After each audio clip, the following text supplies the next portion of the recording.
தாயாய் காப்பாள் மண்ணிலே.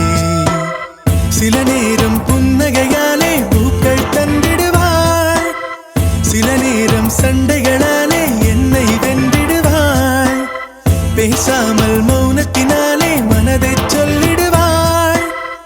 இவள் சொந்தம் போதும் என்னும் எண்ணம் தந்திடுவாள். கண்ணில் அன்பை சொல்வாளே, யாரும் இல்லை இவள் போலே.